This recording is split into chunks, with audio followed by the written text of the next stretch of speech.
Hello and welcome to Cartoonist Kayfabe. My name is Jim Rugg. I'm Ed Piskor.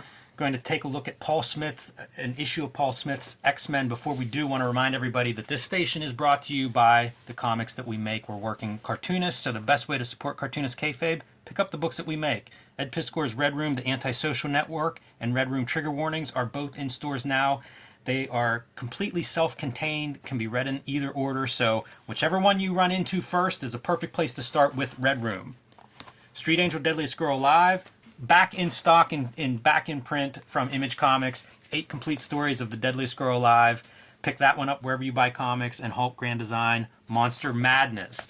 The issues are available now. The Treasury size collection will be out in early 2023. So pre-order that one if you want to add that to your collection. It'll look good next to the other Grand Design books. And I gotta stress, pre-order it because printing is a challenge right now. So if you don't have a copy reserved, you may be out of luck.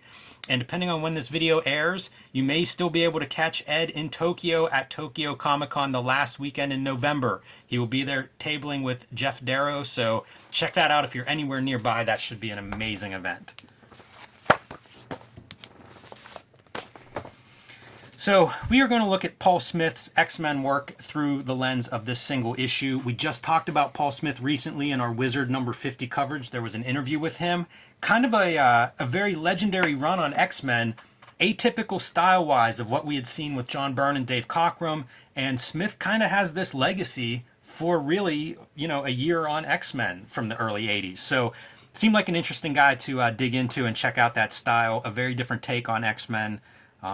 At least at the time, seemed very different. I have that kick now where I feel like any ink on paper is similar to others, but you're going to see a more minimal approach to at least to hatching and feathering and those things. And I think it was very conscious on his part. And you can see it even on this cover, where it's a pretty straightforward, just 2 characters running out of no background. And I think that fits. That fits with Paul Smith and what I think of as Paul Smith. Great figure work, great economy of line, and a very good draftsman. Absolutely, man. Obviously, Ed Piskor, the X-Men Grand Design dude, like these comics are close to my chest, and I actually plan on reviewing like the bulk of the Claremont run, if not all of it, on the channel in solo fashion, just in my spare time. Like that's going to be a big focus whenever I get back from Japan is to get a bunch of that kind of stuff out there. It's just weird series that like I know it'll make your eyes glaze over to go through too much of this Claremont stuff, but it's so integral to my sort of formative situation, man. And this Paul Smith stuff, I mean, it's total supernova comics. 11 issues that are just unforgettable. This arc is a fantastic arc. It really establishes Rogue as an important character for the X-Men. She's a classic Marvel character with the sort of flaws and issues that she has. And yeah, it feels like a tailor-made to Chris Claremont and where his interests lie as a storyteller. Feels like Rogue fits perfectly in that. And his whole philosophy, at this point, he's already comfortable making X-Men comics. Been on the game for almost 100 issues, and there's no end in sight. So he was working in big, long arcs, and his thoughts and philosophies were, we have this comic New Mutants, like that's going to be to establish the next round of characters. Then there's going to be waves of X-Men, and Rogue was to be, the X-Men character of the 80s, like that's what he was building, and he's establishing her as like a hero in this story. Look at that spread. Yeah, I think that's a good example of what I'm talking about in terms of, we have the Essential X-Men Volume 4 here, so you get a black and white version of it. Thought I would just pull out a comparison there of, I don't want to say sparse, but clean line almost. Yeah. Is maybe the best way to describe this. It's interesting to look at this stuff and think about John Romita Jr. It is. Because, I see some commonality between those two. Is Dan Green the inker here? No, it's Bob Wycheck. Okay. And I think he inks the majority, if not all, of this Paul Smith run. Okay, yeah. Like, look at the attitude in that figure. You could tell she's cocked up on the bar, head tilted down. There's some real attitude there. And the storytelling is sick. Like, you got a sigh coming down, and it's one of those Spencer's Gift sighs. Yes. Yeah, that's kind of a funny effect. That was one I looked at a few times here. And we mentioned, it's a different style than a Dave Cockrum, who Paul Smith follows on X-Men. And I think there's a lot in common between Dave Cockrum and John Byrne in terms of, I don't know, detailed cross-hatching, kind of a lot of rendering, a lot of ink and detail on the page. So here's an example of, I think this is the last Dave Cockrum issue before Paul Smith comes on, but you can just see a lot more hatching, noodling, detail, little marks. When Dave Cockrum's on the... Think of the contrast there in terms of detail between that shot of Wolverine at a control panel versus this shot. I can imagine Cockrum drawing all the bottles behind the bar, maybe some stools busted and strewn about. So Cockrum is definitely like in Legion of Superheroes mode, even with the X-Men. He's always been in that headspace. Yeah, and I think that, look, it proved very popular. It's interesting that Paul Smith has the reputation he has on here because he's following John Byrne and then Dave Cockrum, and it's two guys that are known for that kind of hyper detailed work versus a more clean, sophisticated, mature style. And Paul Smith really had no giant bibliography to speak of at this time. Also, note on the story, this is set in Japan, so Wolverine is there for a wedding. And kind of funny reading this week and thinking that you're getting ready to head to Japan, so a good issue for that. Yeah, so like I don't know if there's a lot of Japan travel tips in here for you. Leading up to it, it's that famous piece, man, where Rogue shows up at the door, like Wolverine smells a rat. Yes. And Rogue shows up at the door holding her two luggages, and he's like, "What the fuck? You gonna bring Magneto here next? Like what is this bullshit?" So she's trying to establish her footing in the X-Men and potentially gain Wolverine's respect in a way. But Wolverine, he's friends with Carol Danvers, and she can't fly no more because of what Rogue did to her. So he takes it very personally that she's a part of the crew. And that is recapped in here, this issue. And that's what this issue is, man. We're getting Rogue over as a new X-Men of the day. Yeah, and she's got to earn it with Wolverine. Mm-hmm. And the other X-Men are currently in the hospital in intensive care because they've been poisoned. And Wolverine's bride-to-be, Mariko, comes from a crime family. Her brother, Silver Samurai, wants to take over that crime empire now that their father has passed. And in order to do that, he's got to kill Mariko. And the X-Men stand in his way. So that's what happened last issue. And now it's Wolverine has recovered, Rogue has survived, Storm has survived. And Storm's on her own in this issue, but Wolverine and Rogue are going to get their pound of flesh back. Look at how beautiful this panel is. And this is a day and age where there is no Google image search, man. So Paul Smith has to go crack open his morgue files and find this kind of imagery. And you're finding low fidelity, shit-ass photographs to work from, and you gotta fake it all. And it looks great, man. The Yukio character was established in the Wolverine miniseries as being kind of like a young Spitfire assassin chick. So we get to see it's a buddy cop. It's Murtaugh and Riggs of Japan.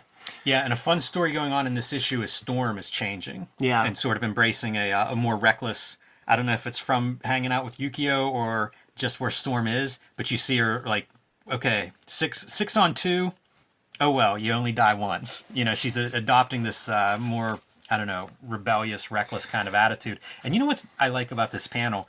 I feel like as a vertical composition next to these, it's really nice. It sort of leads your eye down. It also has these tiers that complement the rest of the page layout. It really does. And by not having any humans appear and having all this stuff pointing down, I can easily read this before I read this. Yeah. I do not go here to here because you just like it's almost like your brain intuitively is like, well, what the fuck? Oh, okay, it's like, it's a roof. It's a series of roofs. Okay, there's our girls. There's even the stuff that makes sense because they're on the ground level pounding on this door to like, let us in.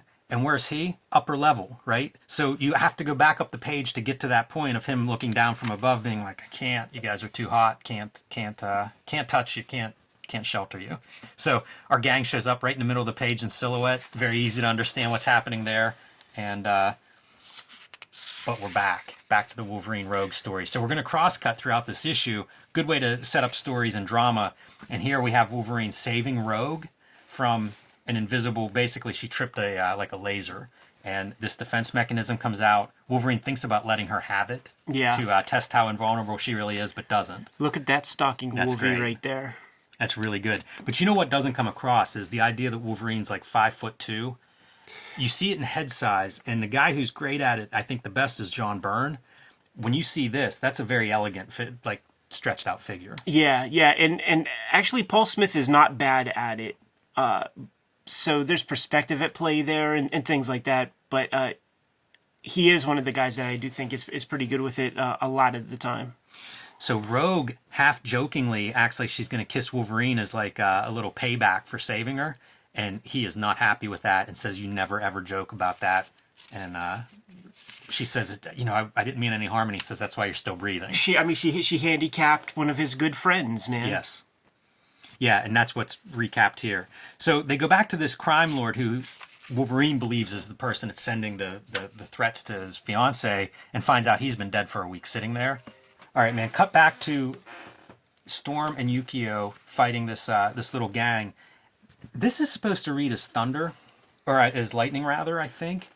That part doesn't read well to me as lightning. No. But I think it's an example maybe of Paul Smith really trying to differentiate his style from what's gone before to try to be unique and stand out. A lot of times that works really well. I think this looks super cool. But for lightning, that just doesn't. I don't get it. I know it because of the text. And who knows? Maybe that's not what he intended. There could be some Marvel method here, too. Yeah. That Chris Claremont's making some changes along the way. And so once they find the dead the dead crime lord, now they're racing to the hospital, realize Wolverine and Rogue realize they've been set up. It's to get them away from the X-Men and away from Rico, where now they're super vulnerable. So Rogue flies them back there as fast as she can, just in time to stop the would-be assassins. Pretty great. That whole setup I find really good.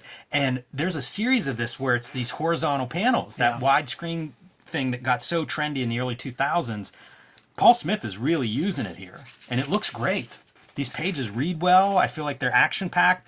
Feels a little Frank Miller-esque to me at times. Yeah, he comes to mind when it comes to these kind of panels, especially the volume of 5 of them stacked up. Like, that's a lot of... And it makes sense when you think, like, this is right around that Wolverine miniseries. Yeah. So, one of the more successful books of the time period, and now you're doing Wolverine in Japan. Of course, there's some going to be probably some similarities there. You'd be foolish not to do that. So Silver Samurai Wolverine, great showdown, and this is kind of round 2 after the last issue. And part of the reason we picked this issue is this wordless sequence. Yes. Chris Claremont, a lot of words per page, and steps back and allows this to be just a fight. Just Paul Smith, man, go at it. Almost 3 pages of wordlessness. Makes me wonder if Claremont's pages were lost by FedEx. Great red background. That makes a lot of sense to me, man. This is heightened energy. This is murder. This is sick as fuck right here, dude. Silver Samurai got him. Yes. If not for that adamantium skeleton, decapitation. Yeah. Like I would have liked some sparks. Like that would have been good. A sound effect maybe there. He also stabs him through the middle. Yeah. Shades of Ronin, speaking of Frank Miller stuff.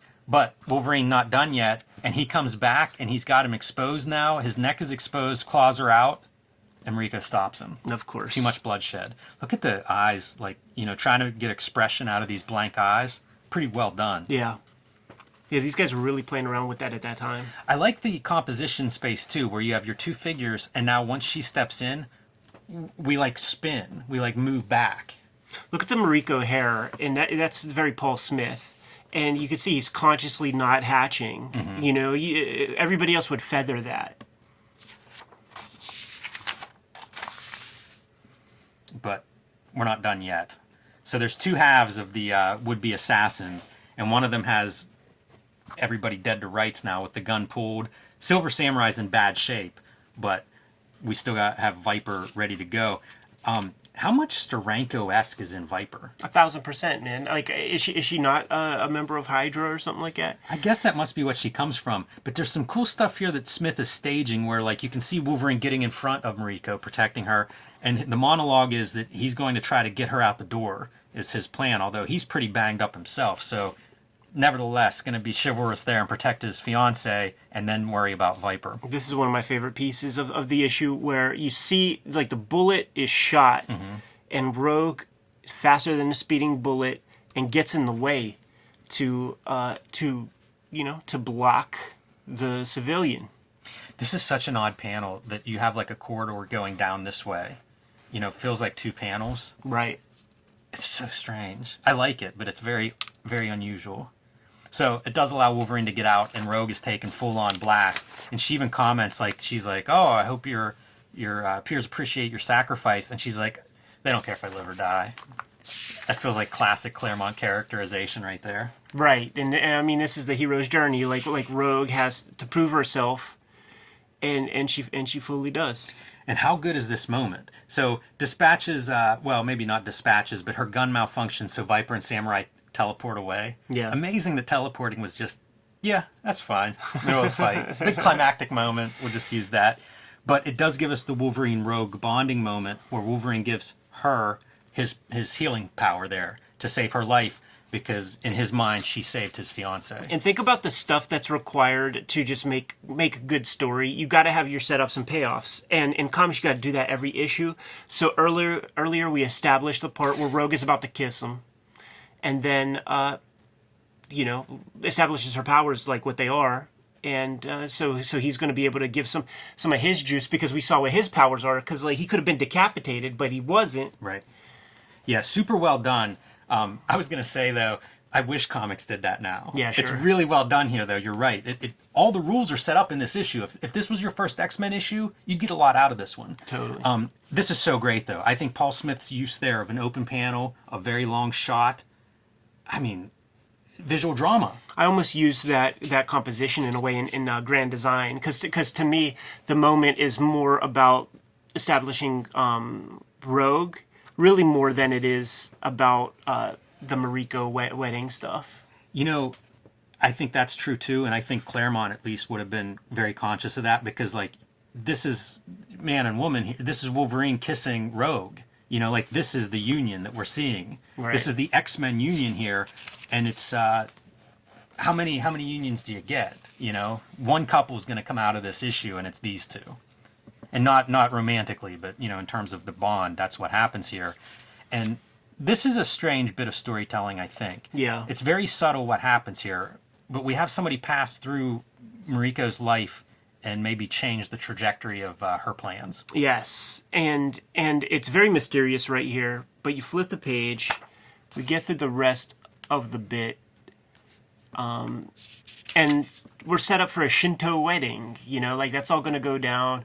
Here we got the establishment of Mohawk Storm making her first appearance. I think, if I remember correctly, what happens is she's knocked off her high horse about the god, being the weather god stuff. The Morlock shit goes down, where she becomes leader of the Morlocks, and she sees that kind of punk energy. She sees how they're living, so she's more humanistic or something.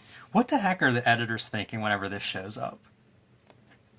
That's a crazy thing to do to one of your team's big characters. Gotta update her for the 80s, man. Pretty wild update. That's about as extreme of an update as you're going to see a character go through. She goes through more arcs than everybody. Because, is it 3 years she can't even shoot a lightning bolt? Those two life deaths are far apart. Yeah, she's a kid. When I start reading X-Men, she's been reincarnated as a child. Yeah, she gets her powers back with Silvestri and then goes through the Siege Perilous and is a little kid. So she goes through the most. Pretty iconic, though. I still get requests to draw Mohawk Storm. So an incredible contribution from an artistic standpoint that this is still a design that's popular to this day. Some of my favorite stuff to draw in grand design, for sure. Super fun. And I also want to note, Paul Smith going from, these 5-panel horizontal pages, action kind of scenes, to the wedding. And it's not just a different scene, a different setting, we're in daylight, but also page layout, it feels like it's a different approach. Another open panel that's spectacular. Show off the bride on the day of her wedding. Yeah. This is a really fun moment, too. Madeline Pryor is Scott's date, and Kitty Pryde's like, "Hey, watch Lockheed for me." And she's like, "Lockheed, that's a good name for a cat." There's a dragon sleeping in here, and she's starting to freak out. Who are these people? And here it is. Mariko calls off the wedding. So kind of abrupt, just walking away from Wolverine. Great body language of them being back to back. Yes, and you see the back view of the guy that she was talking to, and all you need is this right here to know that fucking Jason Wingard, the Mastermind, is back in the game. He already fucked up Jean Grey, so now he's working on destroying Wolvie's psyche, and you can tell that it's working because there's that stoic tear. That's the one like from the Smokey the Bear. Oh no, it's the litter commercial with the Native American dude. Jeez, yeah, where he squeezes out that one tear piece. Yeah, it's always tough to do the dude's crying. I love all the architecture background, though. Yeah. Really fun stuff. He must have got a book on Japan. Like, he had to have some kind of good reference that he found for it. Yeah, this is Frank Miller, too, like, where it's just, like, rice paper thatch walls everywhere. Claremont seemed very taken by all this, so it's possible he's slipping references. Because they're speaking specifics of, like, Shinto wedding rituals and shit, and, I forget. Well, somebody told me a story about being on a plane with Peter David across the pond to go to a convention, and Peter David was like, something was going to be staged in some country or something for one of his comics, so he's boning up on learning about the culture, and every 2 seconds, like, Peter David would be chiming in with some new, like, factoid that he's learning about this country that is going to be in a comic. So I mean, that's a part of the game. Yeah. They write what you know, so you better learn some things. Absolutely. Weird gimmick here where Colossus is answering the letters columns. So dumb. And then Bullpen Bulletins by John Byrne. Another one of those, like, super oddities. Is this Assistant Editors Month? No, it just said that Big Jim Shooters asked him to do a guest spot here. And it's been months. He couldn't think of what to do, so he just drew all these great Marvel characters. I guess this is before he and Jim Shooter have disagreements. Oh, yeah. As long as he's making millions of dollars, man, he's going to toe the line, right? He's the cog. He ain't gonna upset nothing. So, there's a Paul Smith X-Men. Interesting run. You think of X-Men's history, and it's like, how much of this Claremont's run is defined by these, like, one good artistic pairing after another. And Chris Claremont was a headhunter. When it was probably him who said, "Give me Paul Smith." Like, I like what the guy's doing. The editors, Louise Simonson and Innocenti, they would always talk about how he would meet a new guy. Like, Silvestri was untested, kinda. He had a couple of things here and there, but nothing that major. Nothing that would make you think, oh, this dude's an X-Men fit. But it's going from Conan and stuff. Yeah, but Chris Claremont kept his eyes out there, man, to find the best guys, and made sure that they were part of the game. We did that one Marvel. What the hell was that? Not Marvel Saga, but what was that? Like, we did that Day in the Life of Marvel that was in Marvel Age. Marvel Age, yeah. And part of that article is Chris Claremont going to the bullpen to use their long distance line and calling Barry Windsor Smith to, like, bat out an issue of what would be the issue that we did 2 episodes of with the Power Pack Kid. Such a great issue. The third time's gonna be the charm. Yeah.